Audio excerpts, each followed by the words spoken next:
नमस्कार, शाम के 7 बज रहे हैं, वक्त हो गया फास्ट एंड फैक्ट्स का। मैं हूं आपके साथ मीमांसा मलिक और मेरे साथ है रूपिका। ये दिखाते हैं आपको आज की बड़ी खबरें पूरी रिसर्च के साथ।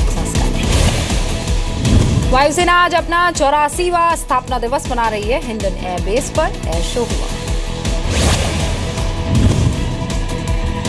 भारतीय वायुसेना की ताकत पूरी दुनिया ने देखी। सारंग हेलीकॉप्टर का ये करतब और तालमेल देखकर लोग दंग रह गए। तेजस का तेज भी पहली बार देश ने देखा। ये पहला मौका था जब तेजस फ्लाई पास्ट में शामिल हुआ था। एयरफोर्स की एयरबैटिक्स टीम ने वायुसेना प्रमुख को एरियल सैल्यूट दिया।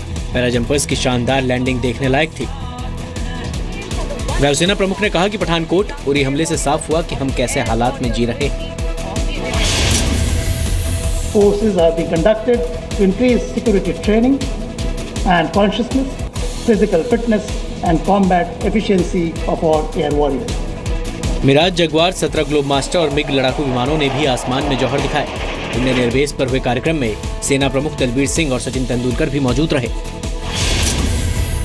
देश में बना पहला लाइट कॉम्बैट एयरक्राफ्ट तेजस के पहले फ्लाइट स्क्वाड्रन का नाम फ्लाइंग डैगर्स 45 है। नए स्क्वाड्रन में सिर्फ 2 स्वदेशी तेजस शामिल हैं। तेजस 50,000 फीट की ऊंचाई तक उड़ान भर सकता है। तेजस के विंग्स 8.2 मीटर चौड़े हैं। तेजस की लंबाई 13.2 मीटर और ऊंचाई 4.4 मीटर है। तेजस का वजन 6,560 किलोग्राम है। 1932 में स्थापना के वक्त एयरफोर्स को रॉयल इंडियन एयरफोर्स के नाम से जाना जाता था, लेकिन 1950 में इसका नाम बदल दिया गया। रॉयल शब्द हटाकर इंडियन एयरफोर्स कर दिया गया। शोपियां में शहीद हुए जम्मू कश्मीर पुलिस के जवान को आज आखिरी सलामी दी गई। शोपियां में कल रात 8:30 बजे हुए आतंकियों के हमले में पुलिस का एक कांस्टेबल नजीर अहमद शहीद हो गया। शहीद जवान को आज श्रद्धांजलि दी गई, जबकि एक और कांस्टेबल जहूर अहमद घायल हुआ है। जवाबी कार्रवाई के बाद आतंकी भाग निकले थे। घायल पुलिसकर्मी को सेना के बेस अस्पताल ले जाया गया है। पूरे इलाके को घेर कर आतंकवादियों को पकड़ने के लिए तलाशी अभियान चलाया जा रहा है। हमें अपनी सेना पर पूरा विश्वास है, उनकी क्षमता पर, और आज यदि हम सुरक्षित हैं तो इसलिए कि दिन रात हमारे जवान सीमाओं पर और सीमाओं के भीतर नजर रखे हुए हैं। पिछले 1 महीने में आतंकियों ने दक्षिण कश्मीर में कई पुलिस चौकियों पर हमला किया है। अलग अलग हमलों में आतंकी 20 राइफल लूट कर ले गए। 6 अक्टूबर को हंदवाड़ा में आतंकियों ने 30 राष्ट्रीय राइफल्स के लांगेट कैंप पर हमला किया था। तीनों आतंकी मारे गए थे। 6 अक्टूबर को ही घुसपैठ की 4 कोशिशों को नाकाम किया गया था। घुसपैठ की 3 कोशिशें नौगाम सेक्टर में अलग अलग जगहों पर हुई थी और एक रामपुर में। नौगाम में 4 आतंकी मारे गए। हंदवाड़ा में हुए हमले में आतंकी सेना की वर्दी में आए थे। उनके पास से पाकिस्तान में बनी दवाइयां भी मिली थी। सुरक्षा बलों की फायरिंग में 12 साल के बच्चे की मौत के बाद श्रीनगर के कई इलाकों में तनाव है। प्रदर्शनकारियों के मार्च के दौरान 12 साल का बच्चा पैलेट गन से घायल हो गया था। बच्चे को शेर Kashmir institute of medical sciences में भर्ती कराया गया था। इलाज के दौरान बच्चे की मौत हो गई, जिसके बाद इलाके में तनाव के हालात हैं। 8 थाना क्षेत्रों में कर्फ्यू लगा दिया गया है। बंद के दौरान प्रदर्शन और हिंसक झड़पों में जुलाई से अब तक 91 लोगों की मौत हो चुकी है। कश्मीर में पैलेट गन के इस्तेमाल पर उठे सवालों के बाद गृह मंत्री राजनाथ सिंह ने इसका विकल्प तलाशने का काम 7 सदस्यों की कमेटी को सौंपा था। एक्सपर्ट कमेटी ने पैलेट गन की जगह पावर शेल्स इस्तेमाल करने की सलाह दी है। पावर शेल्स में मिर्ची पाउडर होता है जो कम खतरनाक होता है। घटना के खिलाफ आज भी प्रदर्शनकारी सड़कों पर उतरे। सुरक्षा बलों पर प्रदर्शनकारियों ने पत्थरबाजी की। कश्मीर में अलगाववादियों के बंद के खिलाफ लोगों में गुस्सा बढ़ रहा है। कश्मीर के स्कूल कॉलेजों में इसी तरह के हालात हैं। क्लासरूम खाली है, न बच्चे हैं न टीचर। बंद की वजह से बच्चों की पढ़ाई का नुकसान हो रहा है। बच्चों के सालाना एग्जाम में ज्यादा वक्त नहीं बचा है, लेकिन अभी आधा सिलेबस भी पूरा नहीं हो पाया है। स्कूलिंग है, एजुकेशन है, कॉलेज जा रहे हैं, यूनिवर्सिटी जा रही है, लेकिन बदकिस्मती से कुछ अनासिर ने उन्हें दबा के रखा है और उनके गुंडे उनको बाहर जाने नहीं देते हैं। यहाँ तो विंटर्स में वैसे एजुकेशन सिस्टम बैठा हुआ होता है। यही कुछ महीने थे जिसमें बच्चे पढ़ते थे और एग्ज़ाम्स होते थे, कंडक्ट होते थे, लेकिन इस बार जो है काफ़ी मुश्किलात है बच्चों को। बच्चे ट्यूशन सेंटर तो दूर की बात है, घर में भी पढ़ नहीं सकते क्योंकि हालात ही वैसे बने हुए थे। टीयर के शेलिंग हो या फायरिंग हो। 3 महीने से बिल्कुल घर में बैठे हैं, हमने कोई कुछ नहीं पढ़ा है, इसलिए हम चाहते हैं कि हमारे डेटशीट में कुछ तब्दीली आए। 8 जुलाई को हिजबुल मुजाहिदीन के आतंकी बुरहान वानी के एनकाउंटर के बाद कश्मीर घाटी में हिंसा शुरू हुई। बुरहान वानी की मौत के बाद हुर्रियत ने कश्मीर में बंद बुलाया था। कश्मीर में पिछले 100 दिनों से कर्फ्यू और बंद का दौर जारी है। कश्मीर में 10 जुलाई से स्कूल कॉलेज बंद है। जम्मू कश्मीर में टूरिज्म को अभी तक 3000 करोड़ से ज्यादा के नुकसान का अनुमान है। जम्मू कश्मीर सरकार को सेब की खेती से मिलने वाले रेवेन्यू में 4000 करोड़ के नुकसान का अनुमान है। पंपोर हमले में शहीद हुए जवान वीर सिंह के परिवार को सीआरपीएफ से एक चिट्ठी मिली है, जिसमें बताया गया है कि 31 अक्टूबर को योद्धा स्मरण दिवस के तौर पर मनाया जाएगा। फिरोजाबाद में ये शहीद जवान वीर सिंह का घर है। शहीद वीर सिंह की अब यही निशानियां बची हैं। परिवार सीआरपीएफ से मिली इस चिट्ठी को गौर से पढ़ रहा है, क्योंकि चिट्ठी में कुछ ऐसा लिखा है जिसे पढ़कर उन्हें गर्व महसूस हो रहा है। 31 अक्टूबर यानी सरदार पटेल की जयंती को स्कूलों में योद्धा स्मरण दिवस के तौर पर मनाया जाएगा। फिरोजाबाद के जिस स्कूल में शहीद ने पढ़ाई की थी, उस स्कूल में शहीद के बारे में पढ़ाया जाएगा, जिससे बाकी बच्चे भी प्रेरित हो। मेरे लिए लेटर भी एक भिजवा दिया है मेरे पति के लिए।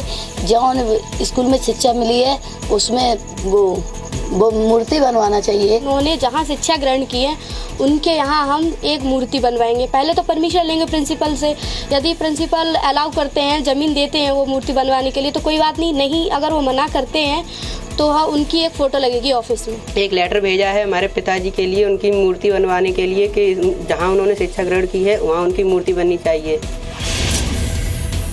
वीर सिंह 25 जून को पंपोर में हुए आतंकी हमले में शहीद हो गए थे। शहीद के परिवार को 31 अक्टूबर को स्कूल में बुलाकर सम्मानित किया जाएगा। कोशिश इस बात की गई है कि शहीद की गाथा सुनकर स्कूली बच्चे प्रेरणा ले सकें। अमृतसर में आज पुलिस को 11 हैंड ग्रेनेड मिले। सभी हैंड ग्रेनेड पर जंग लगा हुआ है। पुलिस को खबर मिली थी कि संधू कॉलोनी के पिछले हिस्से में बने रेल ट्रैक पर कुछ संदिग्ध सामान पड़ा है। तलाशी ली गई तो पता लगा कि 11 जंग लगे हुए बम हैं। बम एक बोरी में रखे गए थे। जीआरपी और पुलिस के तलाशी अभियान के बाद सेना को भी बुलाया गया। रेलवे ने इस ट्रैक से निकलने वाली सभी गाड़ियों को कुछ समय के लिए अमृतसर और बाकी स्टेशनों पर रोक दिया और बम निरोधक दस्ते को घटनास्थल पर बुलाया गया। पंजाब में सीमा से सटे 10 किलोमीटर तक के इलाकों को खाली करा लिया गया है। ज्यादातर रिलीफ कैंप गुरुद्वारों में बनाए गए हैं। खाने पीने की व्यवस्था एसजीपीसी देख रहा है। बॉर्डर इलाकों में हाई अलर्ट के बाद करीब 15 लाख लोग प्रभावित हुए हैं। पाकिस्तान से सटा इंटरनेशनल बॉर्डर 2313 किलोमीटर लंबा है, जबकि जम्मू कश्मीर में एलओसी की लंबाई 772 किलोमीटर है। यूपी के मऊ में दिन दहाड़े एक कारोबारी की गोली मारकर हत्या कर दी गई। वारदात में घायल हुए व्यक्ति को वाराणसी रेफर किया गया है। हैरान करने वाली तस्वीरें मऊ जिले के भीटी बाजार इलाके की हैं। ये शख्स दुकान में घुसकर कारोबारी पर गोलियां चलाता है। पास में बैठा शख्स उठकर विरोध करने की कोशिश कर ही रहा था कि उसे भी गोली मार दी जाती है। जिस कारोबारी पर 2 गोलियां चलाई गई उसकी हालत गंभीर बनी हुई है, जबकि जिस व्यक्ति को बाद में गोली मारी गई उसकी मौके पर ही मौत हो गई। कारोबारी रमानंद सिंह का बैटरी का कारोबार है। अखिलेश राय नाम के जिस व्यक्ति की मौत हो गई उसकी इसी बाजार में दुकान है। पूरी वारदात सीसीटीवी में रिकॉर्ड हो गई। पुलिस ने आरोपी को पकड़ने के लिए कई टीम बना दी है। थाना कोतवाली क्षेत्र में भीटी चौकी के पास में एक बैटरी मिठाई गोली लगी है। एनसीआरबी के आंकड़ों के मुताबिक 2015 में हत्या की 4732 और डकैती की 3673 वारदात हुई। यूपी में 2015 में रेप की 3026 वारदात हुई। रोजाना बलात्कार की 8 वारदात हुई। अपहरण के 10,156 मामले दर्ज किए गए। औसतन रोजाना एक महिला का अपहरण हुआ। चुनाव आयोग ने सरकारी पैसे और मशीनरी का दुरुपयोग करने वाली राजनीतिक पार्टियों की मान्यता निलंबित करने का निर्देश जारी किया है। आयोग ने निर्देश दिया है कि कोई भी राजनीतिक दल सरकारी फंड का इस्तेमाल अपने चुनाव प्रचार के लिए नहीं कर सकता। सरकारी पैसे और मशीनरी के दुरुपयोग का दोषी पाए जाने पर राजनीतिक दलों की मान्यता निलंबित कर दी जाएगी। चेतावनी के बाद भी नहीं मानने पर पार्टी की मान्यता रद्द की जा सकती है। राजनीतिक पार्टियों ने फैसले का स्वागत किया है।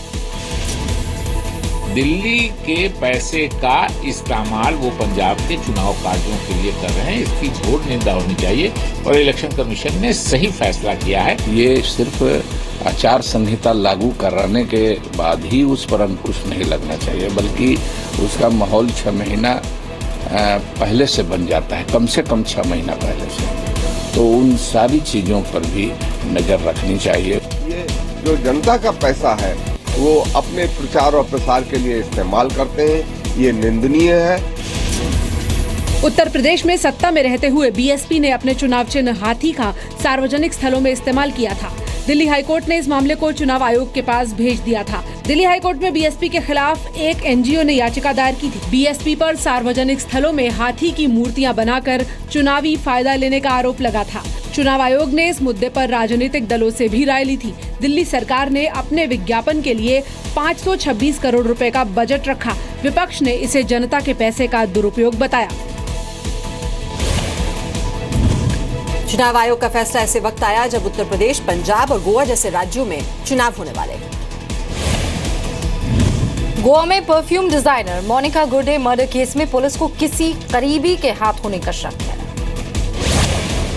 पुलिस को इस बात की आशंका है कि हत्या करने वाला मोनिका का परिचित हो सकता है। पुलिस के मुताबिक घर में फ्रेंडली एंट्री हुई है। घर में सामान भी सही सलामत दिख रहे हैं, जिससे पुलिस चोरी या लूटपाट की आशंका से भी इनकार कर रही है। हालांकि अभी तक पुलिस को कातिल का कोई सुराग नहीं मिला है। जांच के लिए 4 टीमें बनाई गई हैं। इनमें 2 टीमें गोवा पुलिस की हैं, जबकि 2 टीमें बाहर से बुलाई गई हैं। हत्या की जानकारी मिलने के बाद मोनिका से अलग रह रहे फोटोग्राफर पति भरत भी चेन्नई से गोवा पहुंच चुके हैं। So on that the police came and found that dead body of a lady was found in the one of the bedroom with both the hands tied with the back of the bed and the lower part was nude. Monika Nagpur की रहने वाली थी। 2011 में गोवा आई थी। Police के मुताबिक complex से कोई सीसीटीवी कैमरा नहीं मिला है।